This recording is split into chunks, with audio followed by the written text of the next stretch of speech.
beautiful, and welcome to another episode of Beautiful, I Am Colored. We are now in season 2 of the podcast, and we have morphed into a talk show. Each week, I'll be sharing some insights with you that I've learned throughout my week, and I'll also be interviewing guests from time to time. The interviews will align with themes highlighted in my book, Beautiful, I Am Colored, having to do with spirit, mind, soul, and body. I am honored that you have returned to hear more, and as always, I appreciate your support. For those interested, you can follow me on Instagram at Beautiful I Am Colored, on my website at beautifuliamcolored.com, where you can now also purchase the ebook version of my book, Beautiful I Am Colored. Before we begin and cascade into today's show, I like to start off season 2 with shout outs and thank yous. Something that's very important to me is to definitely celebrate small wins and celebrate people who have had an impact on your life. This week I have somewhat of a unique shout out and thank you that comes in the form of both people and places.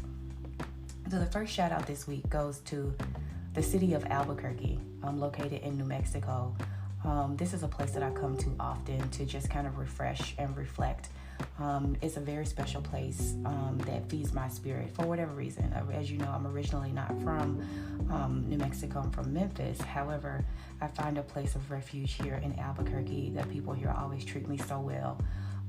And most of all, it's a place that I can channel my creative abilities. And so I'm so thankful to Albuquerque and blessed that I can be here in this city, which I love so much.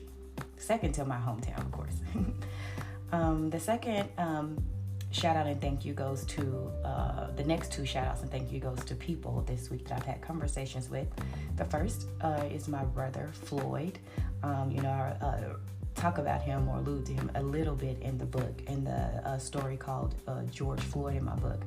Anyhow, I was talking with my brother this week while I was doing a little bit of shopping, and we were just kind of talking through, some of the things that we enjoyed as childhood, and swimming came up, and we both talked about how, we both love swimming, at least I recalled us both loving swimming growing up, but for reasons, other extenuating circumstances surrounding like the evolution of our lives, for whatever reason, that kind of fell off and we don't do it or didn't do it any longer. So I was asking him, was he planning on going swimming? He was like, wait, why are you asking me that? Because the funny part is, and so long story made short, in the conversation, we both were like, you know what?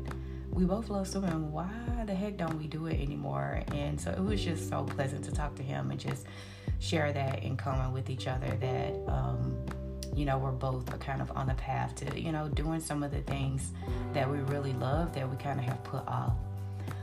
The second person that I want to shout out this week is Dr. Jessica Houston. You can find her on Instagram as well. She also has a website.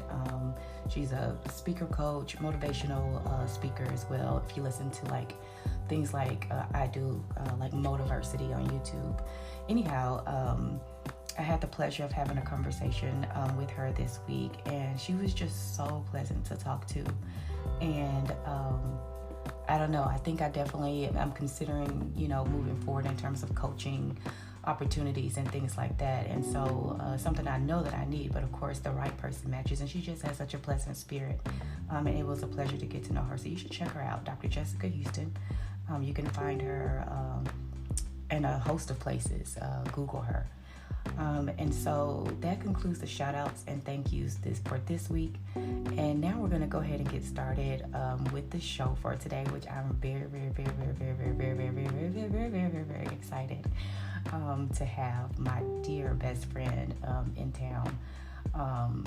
And so in the next segment, we're going to get right into her intro and talk a little bit about therapy and the role that therapy has played. As you know or recall, in my book, Beautiful I Am Colored, I talk about therapy a lot because it was one of the major contributors to a turning point in my healing process, which of course I am an advocate for, but it does have to be, in my opinion, with the right person or persons. So we're going to take a little bit of a break as I do each week, and then we're going to come right back with my first official interview on this podcast. So I'm super excited. All right, we'll be back in just a minute.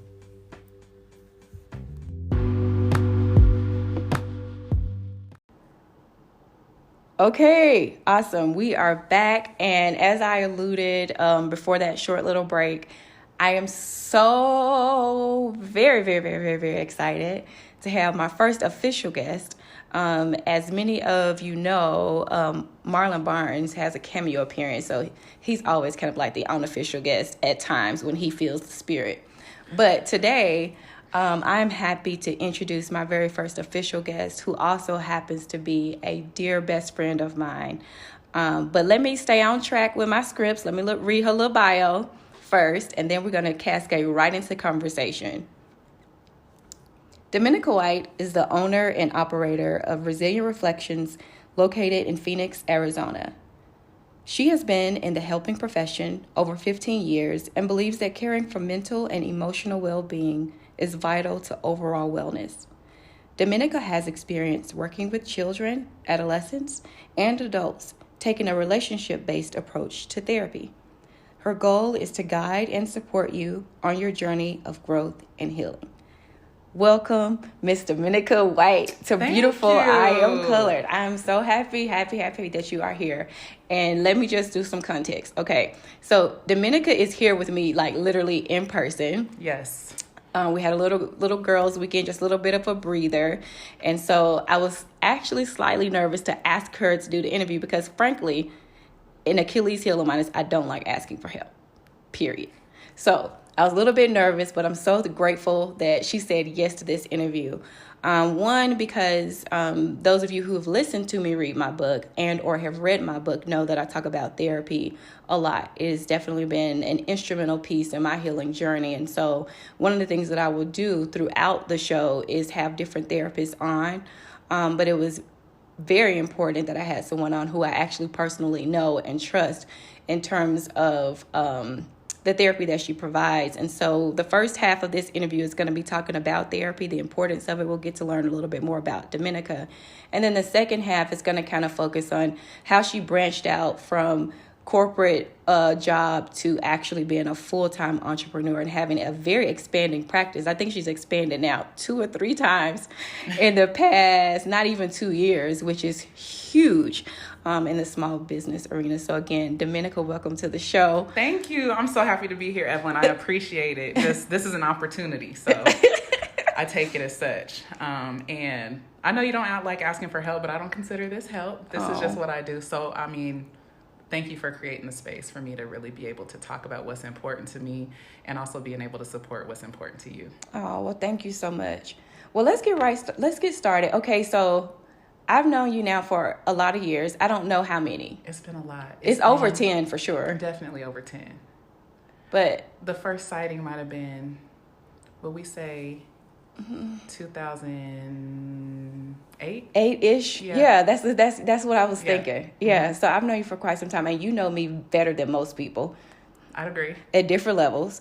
Last week on the show, I was telling people that I don't talk to everybody about certain things about my marriage and family, but Dominecaa is actually one of those trusted people that I've shared on the show with you about that I actually talk to. Let's get started by talking about, telling me a little bit more about yourself, because I'll be honest, I know we've talked as friends before about you being in therapy or in mental health and wellness arena. But 15 years in the industry is a lot. So can you kind of talk a little bit about what led to getting into therapy, your area of specialization or practice with your clients? Tell the audience a little bit about that first. So my journey in mental health really began in, I'd say 2003. I'm a military veteran, went to the Air Force in 1999. Spent a lot of time overseas. Thank you for your service, as always. Absolutely. You know, I always get weird when people thank me for my service. I'm like, what do you say back to that? Do you say you're welcome? Or anyways, was happy to do it. Started out, I'd say around 2003 for overseas volunteering at crisis nurseries. And that's kind of where I started to develop my love for people and being a helper. And I would also say that sometimes our early childhood trauma dysfunction can also be a breeding ground for a place of growth. So I was a young person who would always give advice to my parents, even being parentified very early, but also knowing that the things that I had to say and the words that I express always seemed to help people. So starting out early overseas, when I came back, and separated from the military. My first job in the helping professions, as we would say, it was working overnight in a group home. Getting the experience of working with kids who came from a trauma background, trying to understand this dynamic. And so from there, it just kind of expanded, went from working in the group home to being an investigator with the Department of Child Safety and, removing children from home, making recommendations for placement.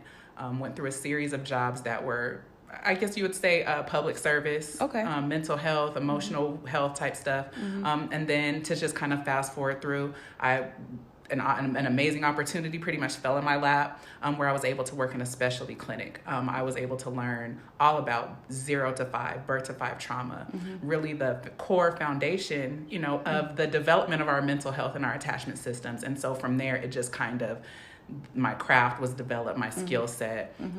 I became a certified forensic interviewer. I became an expert witness for, parent-child relational therapy, and if parents were able to get their children back or not. So I just kind of expanded from there, and it's something that I've always loved to do. I know that I'm operating in my purpose, and so here we are this many years later. I didn't see it coming to me like this, but I'm really comfortable and happy about the space that I'm in. I love that. I really love that. So you mentioned about having that unique opportunity and working and specializing with 0 to 5. Do you have, for your practice now, do you have a targeted age group that you, this is what you want to hone in on? Or right now, is it open to, across the board, kind of like how when I read in your bio? Okay. So I would say that my love and my niche will always be birth to 5, prenatal and postpartum, right? Because the core development of who we are happens at that moment.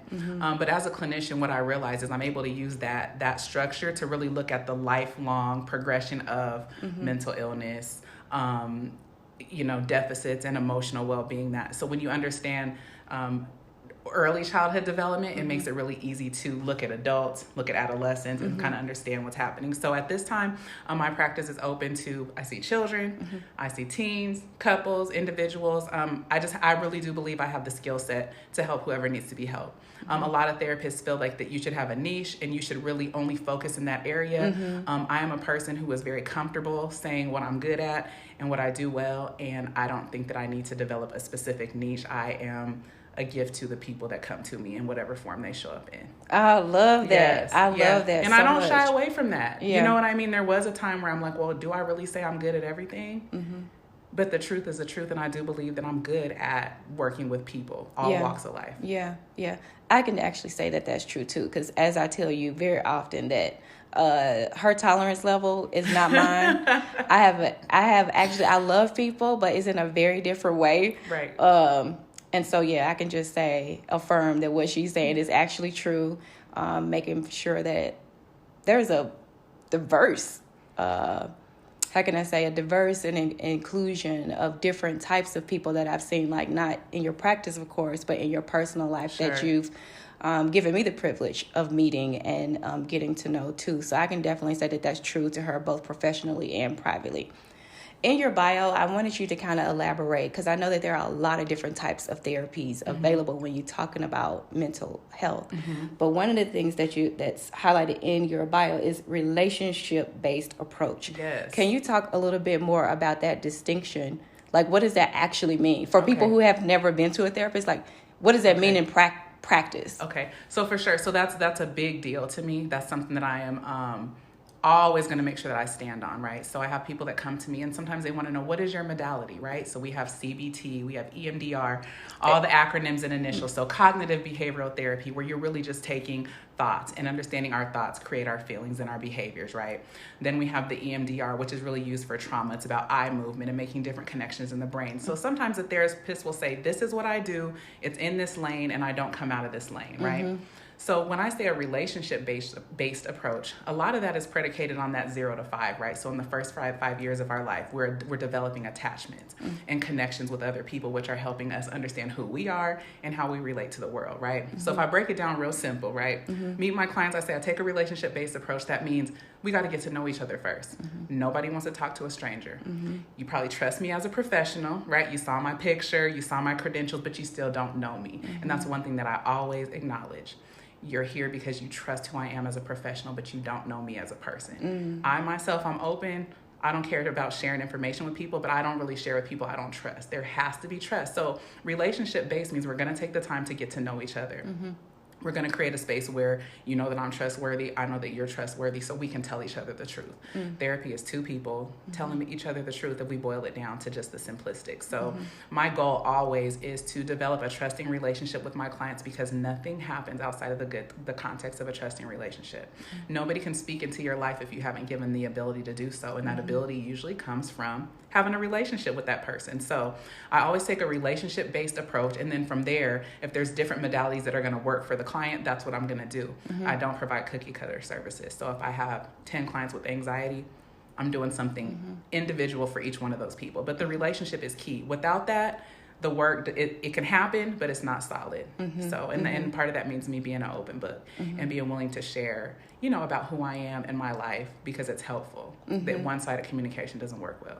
I love it. Yeah. I love it. And I think probably that's possibly one of the many reasons why we are good friends. Honestly, it's because I don't think that is something that can be taught. Right. At least that's my thinking. You can kind of coach me on that if I'm wrong. But I don't think that that's something that can be taught. I actually think that that's a gift. As far as the relationship aspect and being able to really customize your approach to each individual person. Sure. I think that that's a gift. I think some things can be taught, but I think some things we are innately born with. And I'm saying my experience with you has been that I think that maybe is a gift. Oh, well, I appreciate it. I think it is too. And, you know, I tell people all the time, if any of my clients were to actually listen to this, they would say, yep, she does. I'm always talking about, you know, this is my career. This is how I'm able to make money. But at the same time, I'm absolutely operating in my purpose. There is no question that this is what I'm here to do. And when you're doing what you're supposed to do, it's easy and it's natural. You know, it comes with challenges, but I'm a helper, I'm a healer, I'm a giver, and so that just translates. So it's not, I'm never having to be a chameleon. With this person, I got to be green. With this person, I got to be red. There's just a natural flow, and I'm able to do that. And I think because I'm in that space of comfort, it allows my clients to kind of ease into that space and to be able to be in a place of authenticity, to be genuine, and to be open and honest. And those are the things that you have to have in any therapeutic setting. I love that. I absolutely love that. In my book, I talk about, as again, therapy a lot. But also one of the things that I talk about on my show is that a lot of people are reluctant to get therapy. Specifically, I know in my own life, like I've been very transparent with the audience and saying that, you know, Marlon didn't really want to seek out therapy. And so my next question is in line with people who may be hesitant and some of this negative stigma associated with seeking out mental health services in whatever form. What kind of like insight could you provide to someone who says, well, maybe this is not for me. I don't need to tell folk my business kind of thing, which of course is a place that I was at a point. Yeah.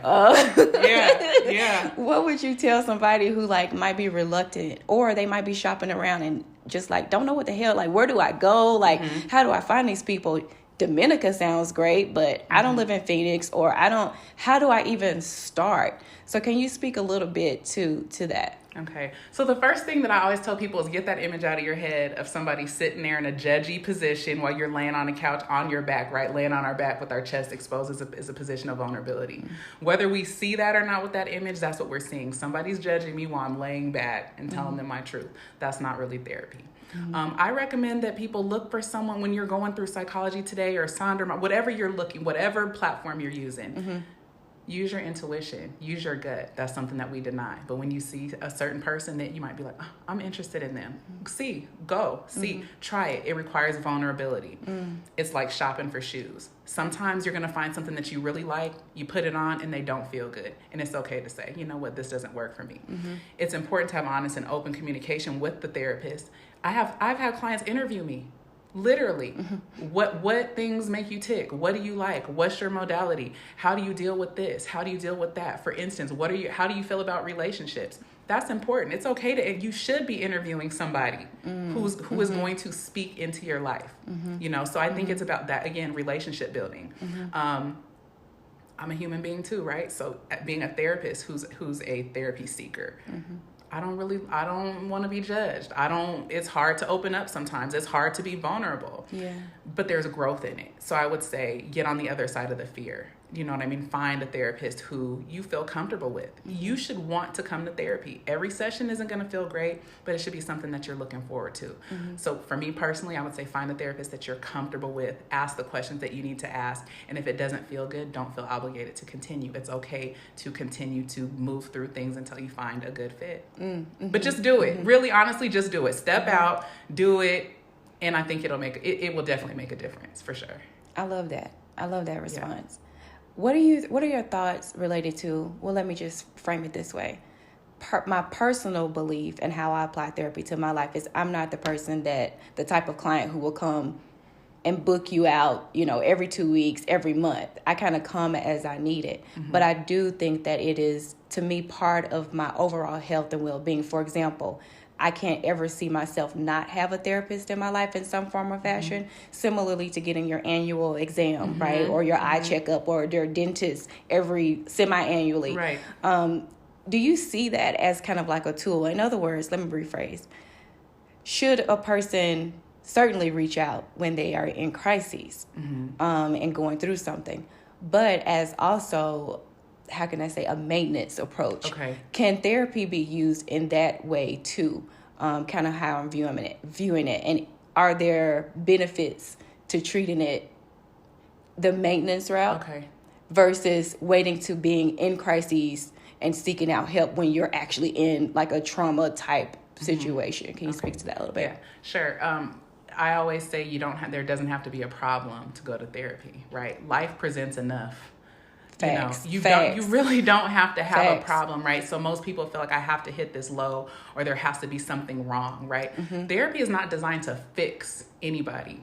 There's things that we need to adjust. There's things that we need to deal with. But my goal is never to say, hey, something's wrong with you. Let me fix that, right? So, yeah, I have clients who come once a month just to kind of check in, kind of put things into context, right? And I'm always making recommendations. If I feel like, you're not really stable enough for once a month, let's do what we need to do to get you stable to where you're able to use the coping skills, everything that we've learned, all the tools that kind of tide you over month to month. So I think getting into a place of maintenance is important, but you got to do the foundational work before you move into a place of maintenance. Okay. And all that's, kind of dependent on what the situations are, what the circumstances are. But again, you don't have to have a problem to go to therapy.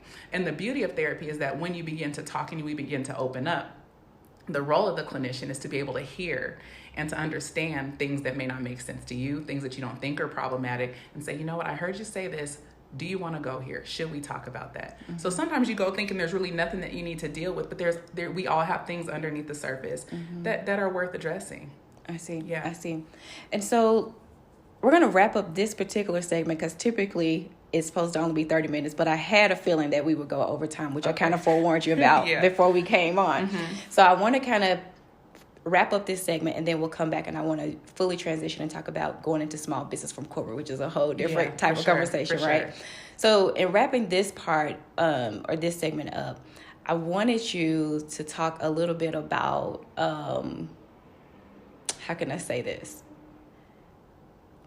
Some of the challenges associated with seeking out therapy. And I don't know how to phrase that more diplomatically without it being offensive to some of the listeners. Right. But can you kind of just talk through like some of the challenges that a person could potentially face, I guess, when seeking out therapy and how to overcome that? You've already pointed to you have the right to, if it doesn't work out, it's fine, doesn't mean anything wrong.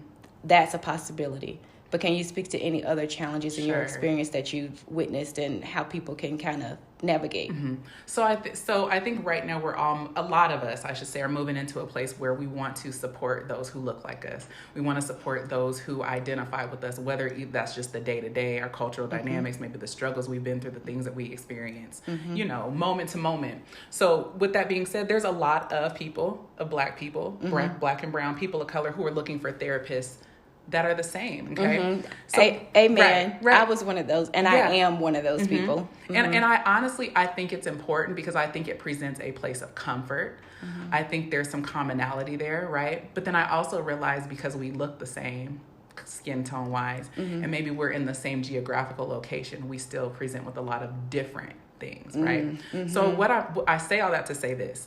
there is a comfort when you have somebody that looks like you, but I always tell people you can still find a fit with someone that may not be what you idealize to be your therapist. Okay. And I can just put that in a further context by saying, I'm a Black woman, I'm heterosexual, and that's who I am. That's how I identify. But I have clients that are not Black, that are not heterosexual, and the work is still happening. Yeah. You know what I mean? Yeah. I think each person has to find what that space of comfort is for them. But I would say be open, because learning can come in any shape or form, right? There may just be certain benefits and perks to finding someone that looks like you, but don't pull yourself out of the process or say, I can't find anybody who looks like me, so I'm not going to do it. There are people who have the gift and can move around, some of the major concerns, but talk about it. Same way I talk to my clients. Okay, we may not be all the way aligned. Let's put that out there. Okay. Let's have an open conversation about it. Has to happen. Anybody who works with me knows you're getting the real deal, the real person. Right. I have good days, bad days. Some days I'm discombobulated. You might come in and I'm all over the place. I tell my clients I like to move around a lot. I might get up and get a piece of candy. I might need to, that creates a space of warmth, of comfort, and that is not based on skin tone. That's not based on cultural norms. That's based on us being human. And so, although I respect that, and it's important for me too, I like to venture out and deal with people of color. I appreciate that, but I also appreciate what's the bigger picture, and can I get that from this specific person versus just being locked in, to one thing. But so again, and as a therapist, guess what? I'm always diplomatic, so I'm going to look at all sides of everything. But the most important thing is finding someone that works for you. That's someone that you trust, someone that feels right, someone that you can confide in, and also guess what? Somebody who has the education and the knowledge to help you affect change.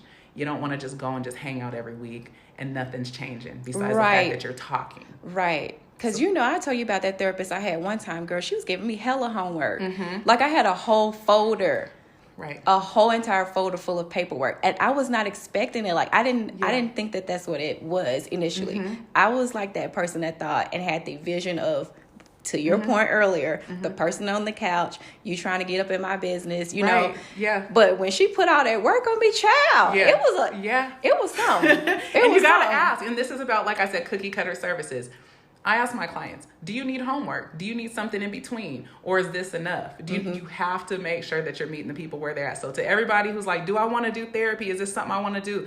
It can be a process to where it's customized for you. I always tell my clients, I'm working for you. Literally, I am here to support whatever your growth is and your goals. Now, you are the driver. You can press the gas, you can turn, you can do what you want to do. I'm the GPS. So I might say, go left. Okay. Go left.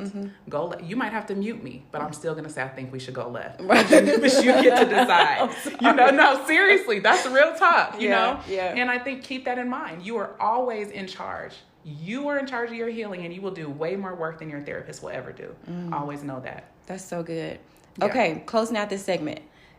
Where can people find you? I know you're on IG. Okay. I know you have a website. I don't know what other methods people can kind of reach out to you. So can you kind of just tell people where to find you? Sure. I'll talk about where you can find me and where you can find other good therapists. So psychologytoday.com, you can find me there. Resilient Reflections, spelled just like it sounds.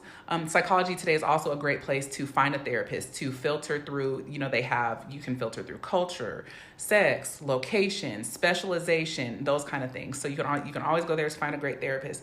Online platforms are also a good place to find a therapist. 7 Cups of Tea, BetterHelp. These are for the people who really don't want to necessarily do the in-person type stuff, right? I see. But if you are looking for Dominecaa, you can find me at www.resilientreflections.com. If you're looking for me on Instagram, where I post a lot of quotables that come from this brain, and sometimes are related to what's going on in my life, you can find me at Resilient Reflections, which is RESLIENT Reflections. So we're missing an I. Or you can look me up, Dominecaa White. Awesome. I love it.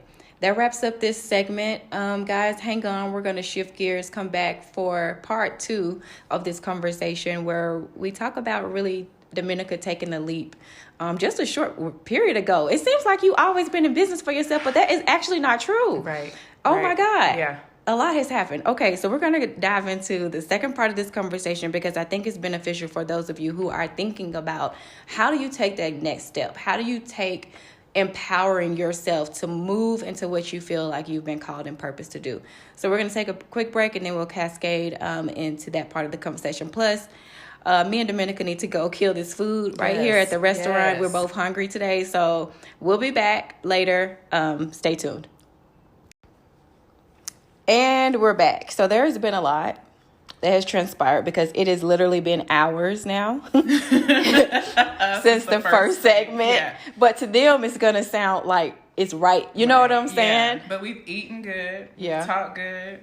Yeah, we had a good friend, a deep friend talk moment that needed to occur. Yeah. And that was good. It was. Thank you for that.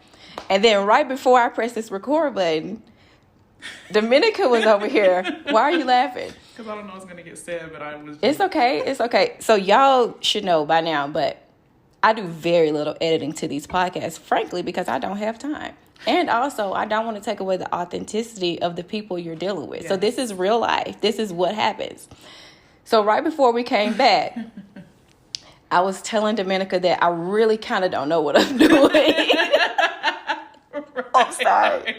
I don't even know if we're going to be able to re-say it. I really kind of don't know what I'm doing with this podcast, but I kind of do, but don't. So we went on to say, sometimes you don't know what you're doing, but you do know what you're doing, but you really don't until you do. Until you do. And then as soon as you do, something comes along that you don't. That's right. So the message is just keep going. Don't stop. Just keep going. Right. You're going to figure it out. Eventually. Right. Because look what's happening right now. Correct. Yeah. So that is a perfect segue into this next segment. Okay, so prior to the brief break, you recall that I said that I wanted to talk to Dominica about how she made the transition from moving from corporate into going into business for herself full-time, what that experience was like. How did you make the decision? It might be a lot of the you don't know what you do, but you do know what you... Absolutely. If you could keep up to Dominica, if you can keep up with that.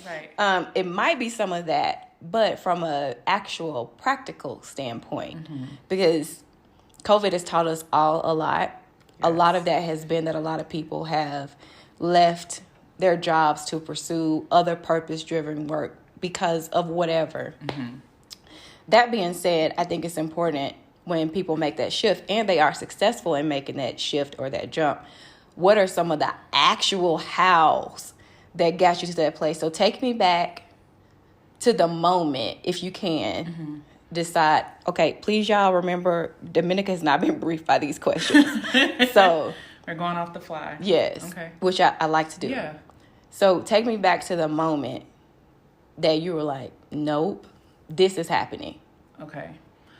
So I would say it's a culmination of small moments that led to the big moment. Okay. But really what happened is that we all know, COVID happened, everything was shut down. I had already been kind of working privately before COVID. So doing home visits, doing family therapy in homes, and just still working full time. And once COVID hit, and I apologize, but how long did you do that for? Like keep your job and then how long were you double dipping? Oh, for a while. I have been seeing people privately probably, I say I started maybe like 2017, 2018. And I only had 3 clients. Okay. But I was working full time, seeing clients back to back. And, no, actually at that time I was working for Mercy Care. But either way, in 2018, I had started seeing clients privately, and I did not have many, but the ones I had were very consistent, and I kind of started picking up a little steam. COVID hit, and as everybody knows, the need for mental health just kind of exploded, especially for mental health for people of color, who it's less accessible for. It's harder to find people you identify with. There's a stigma around it for us, and so I started to see the need, and I started to see a takeoff on social media and all these platforms, which is great. To me, it doesn't matter what kind of steam is behind it as long as people are picking up what's being dropped, right? Whether it's trendy or not, people are getting help. Yes. So, after COVID, so I'd say December of 2020, I was getting a lot of calls and a lot of like, hey, I heard about you. We need help. The home visits were too much based on what was going on, but we were kind of coming out of COVID a little bit to where people were a little bit more comfortable with in-person. And I just knew. I can't tell you what, I just knew that now is the time to strike. I woke up one day and I said, I'm going to find an office. Today's the day. I'm going to find a space to really open up. Hold on just a second, okay? At this point, y'all cannot visually see. At some point, I will transition to visuals. But I'm watching your body language, and I'm watching what you just said, because you hear that a lot, to be honest with you. I apologize for pointing. No. But you hear that a lot when people are ready to take a leap. Everybody almost says similar thing. I just knew. Mm-hmm. I just knew. And so let me ask you this. You took the leap in that moment. You said, I'm going to look for this office. Mm-hmm. Yes. In hindsight, do you feel like if you hadn't taken that step in the moment where you felt, you cannot explain it. Mm-hmm. So to me, that means some type of spiritual, intuitive, something internal happened to you. Mm-hmm. Right? I agree, for sure. If you had not moved in that moment, do you think that the success level that you have would have still followed potentially? I'm not saying that you would have failed. Right. For sure. Yeah, I know what you're saying. But I do think that there's something on hearing something and moving. So one of the things that I do talk about sometimes is when you hear the still small voice tell you something, I don't care how faint it is, you better move, and you better move when the moment hot. Mm-hmm. Yes. Do you see what I'm saying? Yeah. And so without getting too churchy, sometimes I get a little churchy, but without getting too churchy, unpack that a little bit, because to be frank with you, and I know we on limited time because people got to get to airports. But listen, that is something that I feel like is overlooked and not really honed in on in terms of listening to the inside of a person. You know what I'm saying? Yes. So absolutely. Can you elaborate a little bit more? I know you said you can't explain it. Sure. I'll try to break it down as best that I can. So you asked us several questions. So I'm going to try to hit the multiple ones that you asked. You know I'm a question asker too, so I'm able to follow. Okay. So when that particular day, when I woke up, literally woke up that morning, I was like, I need to go find an office space today. Okay. And I followed through with it. Mm-hmm. And everything has gone well. Mm-hmm. Your next question was, do I think I would be as successful had I not followed in? I believe the success would come, but not in the ways that it did. Okay. So a lot of times our intuition speaks, and we want the evidence before we move. Absolutely. It never works that way. When you move without the evidence, what that is that's faith. Right? Mm-hmm. You have a belief in your ability to do something. Mm-hmm. And I think with that comes like this steam, this support that moves you into the places that you're going to go. I'm a person that says when the wind is blowing, you either need to get with it or you're going to get lost. Mm-hmm. Right? So when the wind was blowing in this direction, I had to get into that wind that was driving me forward. I would have been successful still. Mm-hmm. But think about it. When we're obedient the first time, the reward is greater than we have to be told several times over. A whole thing just happened. Do you understand? You know what you just did. You already know. And the people who can catch what I'm saying can catch what I'm saying. I'm not even finna do no explaining. Next question. Yes. Okay. For sure. So you go. Mm-hmm.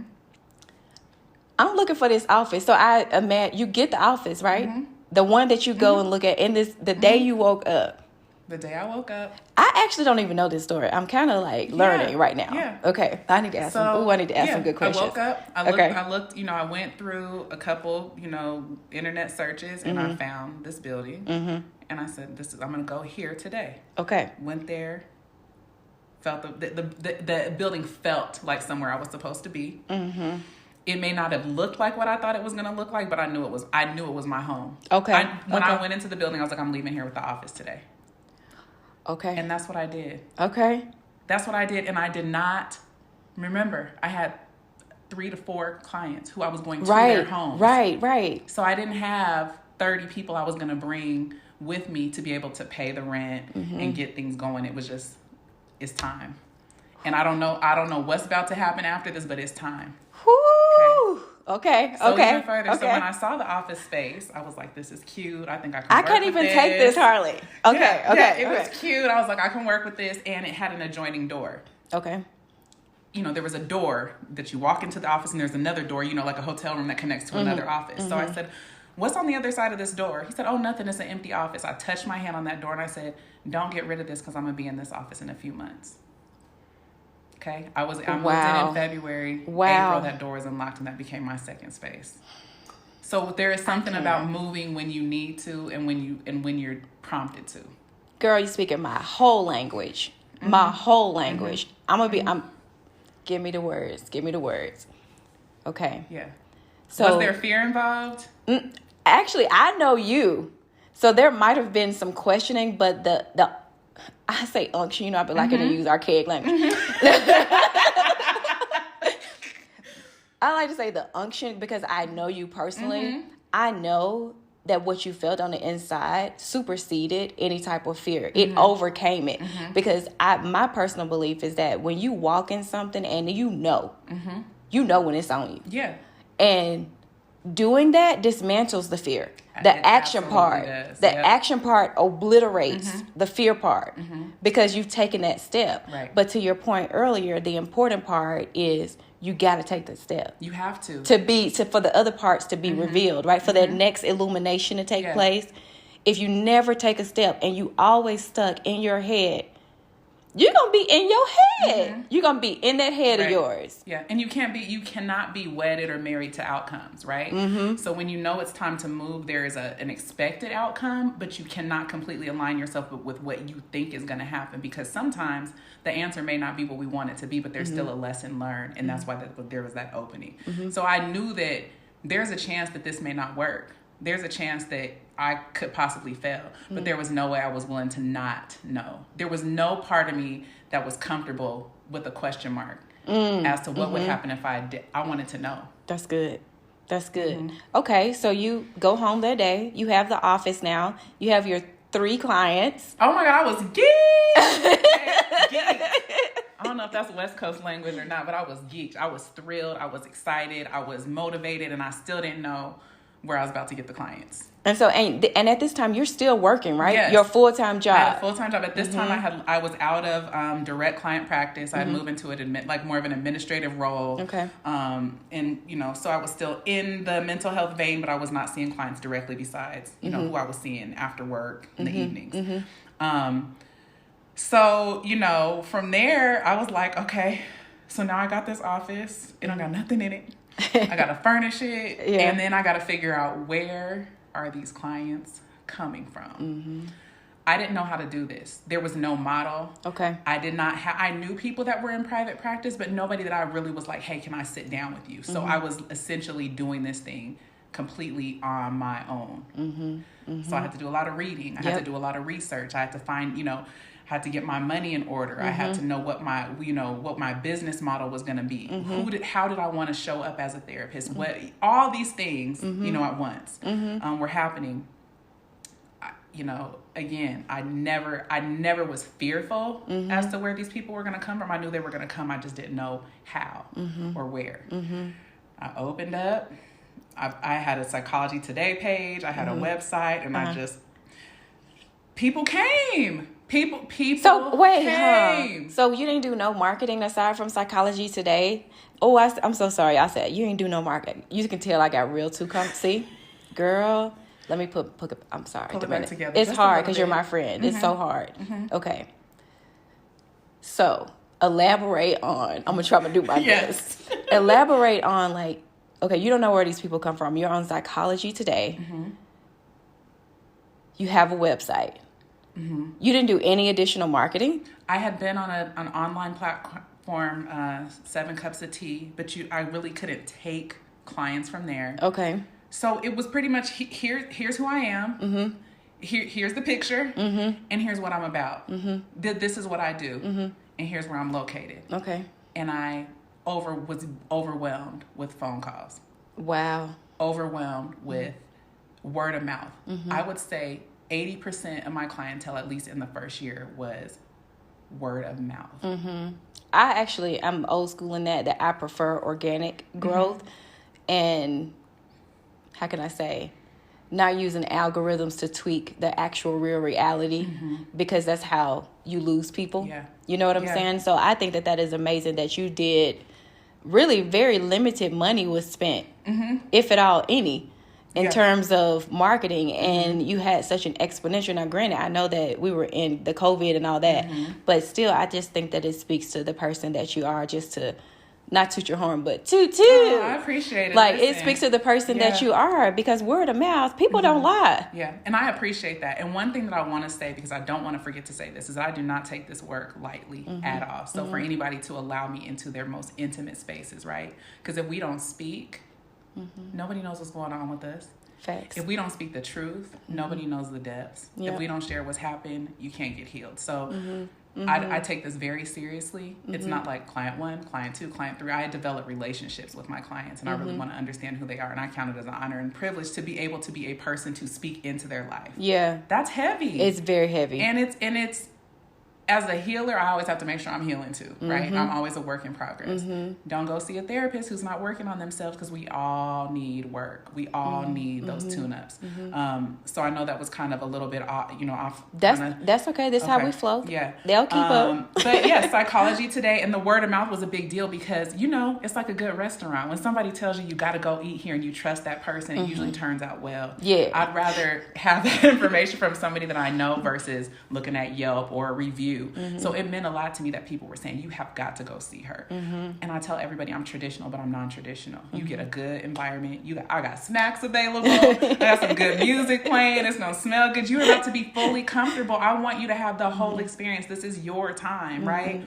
There's no stiff, stale environment. I can't even provide that. We're gonna laugh hard. We're gonna cry hard. Yeah. We're gonna put in the work. And it has grown beyond what I expected. Yeah, she didn't even say this, but she got an employee now and everything. This child busted walls and got a whole suite and all kinds of things. I'm so honored and proud. I know that we are short on time, and there's so much that we could cascade this conversation into. I think the next question I wanted to ask you before we try to wrap up is, can you kind of talk through, because I know you're doing this thing. You're still working. At this point, you haven't quit the day job. You're still building. So what I want to know from a practical standpoint, because building a business is hard shit. Yes. Just keeping it real. Oh, yeah. So I don't want people to think that this just that is magic. Yeah. You feel what I'm saying? So how many hours? Let's talk practical. How many hours would you say? So you're working your full-time job. Yeah. And then while you're building your practice on nights and weekends, how many hours, if you had to estimate or even guesstimate, were you spending in that? And I know you're still building, but it's in a different way now. But in those initial days, was grind time. Yeah, that was like, which I do not advocate for this. I do not believe in overworking yourself, but sometimes work is required, right? We're in this environment where it's like work hard, no play. I don't believe in that. But at a certain point, you got to really put in the work. And I did. So that was weekends. I did my main job, my corporate job was from 8 to 5. I was seeing my first client at 5:30. Then I had a 6:30. Then I had a 7:30 and at 8:30. So late hours, right? So my day is pretty much starting at 6 o'clock in the morning, and it's not ending until 10 o'clock at night. Okay. Weekends, I'm in the office by 9. I'm done by 5 or 6. Okay. So the duration of that, how long would you say before you had your last day at work? Because I remember you put the clock up on Instagram. That countdown. So like when you were opening and stuff, but like in practicality again, like from the start of that, doing both to the day you were like, no, this is now taking over. So full time this. Okay. How long was that? From your recollection? I opened February of 2021.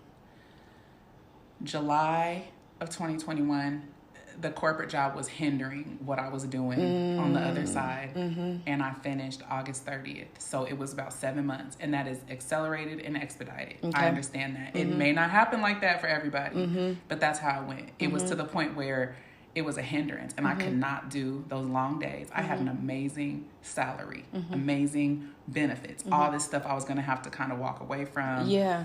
To see what was going to happen with Resilient Reflections. Yeah. And when I was saying I'm exhausted, I'm tired, I'd rather see my clients. I don't want to do this anymore. I want to be able to be completely available full time. And the only answer was, you got to leave corporate. It's time. And I wasn't really hesitant.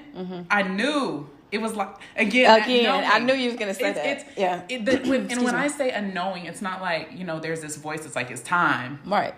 it's just there's also some logic involved. Like you're looking at what's going on, because you got to, even though I had a knowing I wasn't going to do something that would put my family in an unsafe place financially. Right. So it was like looking at what I'm making, because guess what? Being a business owner also is about income, right? Mm-hmm. Absolutely. But I also believe when you're flowing where you need to and you're working in your gift and purpose, the income kind of, it may be a little bit loftier than if you're doing something you shouldn't be. That's just my view. But yeah, the work was becoming a hindrance. I don't want to work all day and then see my clients. And I was looking at, what I was able to bring in part-time and looking at, and I just was like, this is time to make the move. Okay. And if you don't make it now, you may not make it. So I was going, I'm going to wait till the end of the year. Oh, I'm going to wait till this time. Oh, I'm going to wait till this time. So I just picked a day. I was like August 30th, right? Then I ended up looking into it. I was like, let me see what this means. What is this? 830. Let me look at this angel number. Just curiosity. Yeah. And it was like new beginnings, open doors, out with the old, in with the new. And I'm like, okay. For me personally, that was confirmation. Yeah. Like, okay. So I put in my notice. I gave them 2 months. Okay. That was the longest 2 months of my life. That was the longest 2 months of my life. But in the meantime, people continued to call and people continued to book. And I learned. Like we said when we started this, I didn't know, but I did know. But I didn't know. Like, how do I do this? How do I make everything legal and appropriate? And what do I need to put in place? And how do I have an electronic health record? Like, what do I need to do? And all of it was trial and error. And there's information available. You just got to figure out what works for you. But it's trial and error. And everything I have not gotten correct. And that's okay. Yeah. You have to learn from your mistakes. One of my biggest things is like you have to, if hindsight is 20/20, you should be able to use it to develop insight. That's good. Okay. Yep. And a setback, your comeback has to be greater than your setback, because those things are going to happen. And through this process, I won't say that I was full of fear, maybe a little bit of apprehension, but I will tell you so August 30th was my last day of corporate. So boom, here I am. I'm going full time. And here's where the fear set in. Okay. September came, October, November. And I said, okay, here's Christmas. People want to spend their money on presents. People want to go shopping. I don't have another job at this point. What happens if people stop coming? What am I going to do then? So what I'm saying is, okay, 1 second. So in your mind, your imagination went to work in terms of fear. So this is not actually what was happening to the business. No. This is actually just you getting into your head and imagining. This is when that fear space finally took in. And mind you, I had a good nest egg. Yeah. I had a lot of money saved. So if the bottom fell out all the way, I would have still been okay for at least a year and a half. But even then, those thoughts were coming up. Like, nobody's going to come during Christmas. How are you going to make money? You're about to just be sitting here. The time of the year is not going to be good. It didn't happen. Consistent, even more clients, more people committed. Like, we know during the holidays, people become depressed. But everything that I have expected on the good side has panned out. When I've started to move into spaces of fear, I've had to kind of redirect myself. Okay. And remember, these doors open for a reason. You're here for a reason. There may be times where everything's not going to be a 10. But even if they're a 1 or a 2, it's still not over. You just pick, it never happened. But guess what I realized with business, there's ebbs and flows. And so always trying to be in a space of expecting the best, not hoping for the best and expecting the worst. That's a thing that people say, right? Absolutely. Hope for the best, expect the worst. Yep. Or whatever that phrase is. But when you're expecting, I don't like it actually. Yeah, when you're expecting the worst, guess what? You're anticipating the worst. That's right. Everything is going to line up with the worst, even if it's not the worst. It's going to seem like it is, because that's the mindset you're in. Agreed. So everything went well through the holidays. Get to the top of 2022. Everything's going well. I have an intern reach out to me, bring her on board. That was really great. Worked out so well that I wanted to hire her. I knew it was time to grow. Yeah. So a year later, in March of 2022, I went from the 2 suites to I got my own lobby, 4 offices, my own space, my own play therapy room. And it looks good too, y'all. It looks good. It's really, really nice. It's cozy. It's so that I really believe that this happened because I was obedient to the process, and some people are like, wow, that happened so fast. Oh my gosh, it happened so quick. But it's like, you have seen the outcome, right, work that right. has a foundation that has been laid for years. Mm-hmm. It looks like, dang, she just opened and wow, but this started again. I started in a group home in 2005, making $9 an hour on the overnight shift, coming straight out of the military where I was making really good money, had a lot of respect and all these things. I really had to go to the bottom. That's what it felt like to me. I had to go to the bottom, but guess what? I was willing to do it. Yeah. I was willing to do it. I've always had a willingness to do the things that I need to do, even if I don't want to do them. So I think that's real. I think that that's such an important point to make, especially in the climate that we're in with some of the younger generation. And I know in private I've expressed some concerns when we talk about work. Right. And it's a necessary thing. Men and women were created to work. Even if you're a stay-at-home mom, which I like to plug my stay-at-home mom because I used to be one. Even if you're a stay-at-home mom, it's okay. That's work. You know what I'm saying? Yeah. Put it in. It will pay off. You got to do it. You have to. Ladies and gentlemen, her name is Dominecaa White. You can find her on Instagram at Resilient Reflections, but with one I, not the two I's. It's RESLIENT.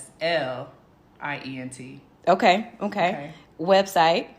ResilientReflections.com. Okay. And you can find me on Psychology Today just by looking up Dominecaa White. I love it. Y'all see, I'm telling you, I got some real good friends. I don't have a whole lot of close personal friends, but she's one of them. Remember when I said I was blessed to have a couple of therapists in my life? Listen, I love her so much. Thank you for being my first official guest. I am so honored and very, very proud. It's been an honor. It's been an honor. We had a great time. This concludes the show for this week. I want to, as always, thank you so much for listening, taking time out of your busy schedule to listen to Beautiful I Am Colored. And we'll check back in next week. In the meantime, you can always find me on Instagram at Beautiful I Am Colored. Website address is beautifuliamcolored.com. The ebook is now available on my website as well. But all applicable links are on my Instagram account if you are so interested, which I hope that you are. And I hope to have you guys join me again next week where I will actually have another guest. Can you believe it? That people want to be on the show. I love it. Of course they want to be on the show. Why wouldn't they? I was not expecting that. Okay. So until next time, remember, the future you is waiting on you. See you next week.